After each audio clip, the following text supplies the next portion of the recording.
سورہ عنکبوت آیت نمبر 45 میں اللہ سبحانہ تعالیٰ فرماتے ہیں، اے نبی صلی اللہ علیہ وسلم، تلاوت کرو اس کتاب کی جو تمہاری طرف وحی کے ذریعے سے بھیجی گئی ہے، اور نماز قائم کرو، اور یقیناً نماز فحش اور برے کاموں سے روکتی ہے، اور اللہ کا ذکر اس سے بھی زیادہ بڑی چیز ہے، اللہ جانتا ہے جو کچھ تم لوگ کرتے ہو۔ یعنی کہ اس میں بتا دیا گیا ہے کہ تلاوت کرنی ہے قرآن کی اور نماز قائم کرنا ہے۔ یہ کیا کرتی ہے؟ تلاوت اور نماز فحش اور برے کاموں سے روکتی ہے۔ اب ہم کو تھوڑا سا رک کر یہ چیز سمجھنے کی ضرورت ہے کہ قرآن اور نماز سے انسان کو طاقت ملتی ہے، اس آیت میں بتایا گیا ہے۔ جب تک قرآن کی تعلیمات ہماری روح میں جذب نہیں ہوتی چلی جائیں گی، تب تک قرآن ہم پر اثر نہیں کر سکتا۔ اور صرف جذب نہیں ہونا ہے، جذب ہو کر وہ قرآن ہماری روح میں وہ تعلیمات جذب ہونے کے بعد ہماری نماز صرف بدنی حرکات تک محدود نہ رہے، بلکہ اس کا ہمارے قلب پر وظیفہ اور اس کے اخلاق و کردار کو قوت محرکہ بن جائے۔ یعنی کہ جو قرآن حلق سے نیچے یعنی دلوں تک نہ اترے، وہ دشمن کے مقابلے میں کھڑا ہونے کی طاقت تو دینا دور کی بات ہے، ایمان کی لذت و طاقت بھی نصیب نہیں کرتا۔ نبی صلی اللہ علیہ وسلم نے فرمایا، وہ قرآن پڑھیں گے مگر قرآن ان کے حلق سے نیچے نہ ہی اترے گا۔ پھر دوسری حدیث میں فرمایا نبی صلی اللہ علیہ وسلم نے، وہ دین سے اس طرح نکل جائیں گے جیسے تیر کمان سے نکل جاتا ہے۔ بخاری اور مسلم شریف کی حدیث ہے یہ، جس میں بتایا جا رہا ہے کہ قرآن پڑھنے والے اہم نہیں ہے، قرآن کو سینوں میں جذب کرنے والے اہم ہیں، اس کی تعلیمات کو عملاً نافذ کرنے والے اہم ہیں۔ پھر اس میں بتایا جا رہا کہ اخلاق کردار میں تبدیلی نہ آئے قرآن کے پڑھنے کے بعد، تو پھر کیا ہے کہ قرآن خود وہ پڑھ رہے ہیں اور وہ کام کر رہے ہیں جو قرآن خود منع کر رہا ہے، تو اس پر ہم کو سوچنے کی ضرورت ہے۔ نبی صلی اللہ علیہ وسلم نے فرمایا، قرآن پر ایمان نہیں لایا وہ شخص جس نے اس کے حرام کی ہوئی چیزیں کو حلال کر لیا۔ تو یہاں پر یہ بات صاف ظاہر ہو رہی ہے کہ قرآن صرف پڑھ لینا اہم نہیں ہے، بلکہ قرآن کی جو تعلیمات ہے وہ ہماری روح میں جذب ہونی چاہیے۔ جب روح میں جذب ہو جائے تو پھر ہمارے اعمال، ہمارے اخلاق پھر اس سے سنورنا چاہیے۔ اگر یہ چیزیں نہیں ہو رہی تو پھر قرآن ہمارے گلوں میں اٹک کر رہ گیا۔ اب یہ چیز بتائی جا رہی ہے کہ قرآن پڑھنے کے بعد اخلاقی طاقت انسان کے اندر پیدا ہوتی ہے، تو حیا کو مضبوط کرنے کے لیے قرآن کی تلاوت کرنا ہے، اور دوسرا اقامت دین، دو چیزیں ہمارے سامنے آئی۔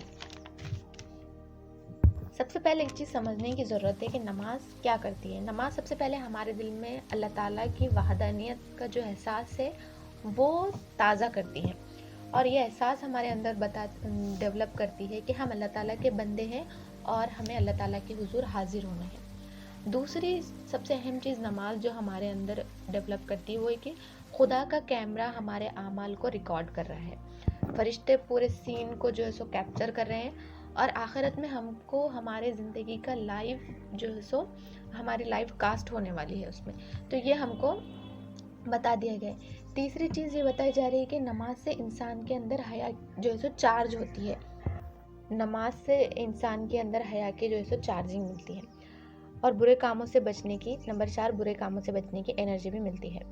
اب آپ مجھ سے یہ سوال کریں گے کہ ہم نے بہت سارے ایسے بھی نمازیوں کو دیکھا ہے جو بے حیائی کے کاموں میں ملوث ہیں، تو میں آپ کو ایک مثال پیش کروں گی کہ کوئی غذا جو ہم کھانا کھاتے ہیں وہ ہمیں طاقت اور جسم کو نشو و نما دینے کے لیے ہم غذا کھاتے ہیں۔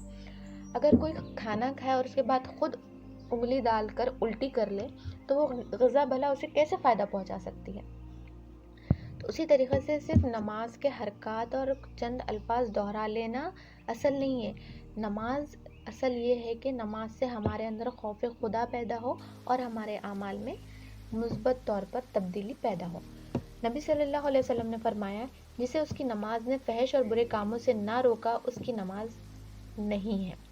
یعنی کہ ہم نماز تو پڑھ رہے، پھر اس کے بعد ہم سوچ رہے کہ ہمارا یہ سیریل آنے والا ہے اور فوراً ہم بے حیائی کے کاموں میں ملوث ہو جا رہے ہیں۔ نماز پڑھ رہے ہیں، پھر کسی سے اگر ہمارے کسی نامحرم سے غلط تعلقات ہے، فرینڈشپ وغیرہ سے، یا پھر کسی اور انٹینشن سے ہم غلط تعلقات رکھ رہے، نماز بھی پڑھ رہے اور وہ تعلقات پہ بھی پورا جو ہے سو وقت دے رہے اور اس میں ملوث ہے، رک رہے نہیں اس سے، تو پھر یہ بھی ہے کہ یہاں پہ ہم کو سوچنے کی ضرورت ہے کہ نماز ہم کو ہمارے فحش کاموں سے نہیں روک رہی ہے۔ پھر اس کے بعد یہ کہ نبی صلی اللہ علیہ وسلم نے فرمایا جس کی نماز نے اسے فحش اور برے کاموں سے نہ روکا اس کی نماز نے اللہ سے اور زیادہ دور کر دیا۔ اس طبرانی کی حدیث ہے، اس میں نبی صلی اللہ علیہ وسلم فرما رہے کہ نماز فحش اور برے کاموں سے نہیں روک رہی، وہ نماز یہ کر رہی کہ اللہ سے اور زیادہ دور کر رہی۔ اس سے کیا مراد ہے؟ یعنی کہ اللہ تعالیٰ سے اور زیادہ دور کیسا کر رہی؟ یعنی کہ ڈھٹائی سے وہ انسان نماز بھی پڑھ رہا، اللہ تعالیٰ کی وحدانیت کو بھی قبول کر رہا، اللہ کے جزا اور سزا کے دن کو بھی مان رہا، اور ساتھ ہی ساتھ اتنی ہی ڈھٹائی سے وہ گناہ کر رہا۔ اس کا مطلب یہ ہے کہ وہ اللہ تعالیٰ سے اور مزید زیادہ دور ہوتا چلا جا رہا۔ امام جعفر صادق رحمۃ اللہ علیہ فرماتے ہیں جو شخص یہ معلوم کرنا چاہے کہ اس کی نماز قبول ہوئی ہے یا نہیں، اسے دیکھنا چاہیے کہ اس کی نماز نے اسے فحشہ اور منکر سے کہاں تک باز رکھا۔ اگر نماز کے روکنے سے وہ برائیوں کرنے سے رک گیا ہے تو اس کی نماز قبول ہو گئی۔ یعنی کہ امام جعفر صادق رحمۃ اللہ فرماتے ہیں کہ اگر کسی کو دیکھنا ہے کہ اس کی نماز قبول ہے کیا، تو وہ دیکھ لے کہ وہ کتنا برائیوں سے فحش کاموں سے رک گیا۔ اگر وہ رک گیا مطلب کہ اس کی نماز قبول ہو گئی۔ تو نماز کے قبول ہونے کے سب سے بڑا سمٹمز یہ ہے کہ اللہ تعالیٰ اس کو برائیوں سے روک لیتا ہے اور اچھائیوں کی مشغولیت اور مصروفیت اس کو عطا کر دیتا ہے۔ عبداللہ بن مسعود رضی اللہ تعالیٰ عنہ فرماتے ہیں کہ اللہ کے بارے میں پوری طرح باحیا رہو، سر اور جو اس میں ہے، پیٹ جو اس میں ہے، موت اور آزمائش کو ہمیشہ یاد رکھو۔ یعنی کہ اس میں بتایا جا رہا کہ اللہ کے ساتھ باحیا رہنا ہے سب سے پہلے، سر اور جو اس میں، یعنی کہ سر میں کیا ہے؟ دماغ میں کیا آتی ہے؟ سوچ۔ تو سوچ کو کیا کرنا ہے؟ باحیا بنانا ہے، اچھی چیزیں سوچنا ہے، مثبت خیال رکھنا ہے، حلال سوچ ہماری اپنی ہم کو ڈیولپ کرنا ہے۔ اور اس کے بعد پیٹ اور جو اس میں ہے، یعنی کہ حلال رزق ہم کو اپنے پیٹ میں ڈالنا ہے اور حلال ذریعے ہم کو استعمال کرنے ہیں زندگی میں۔ موت اور آزمائش کو ہمیشہ یاد رکھنا ہے۔ تو یہ حیا پہ کب کام ہوگا؟ جب ہم اپنی موت اور آزمائش کی نوعیت کو یاد رکھیں گے۔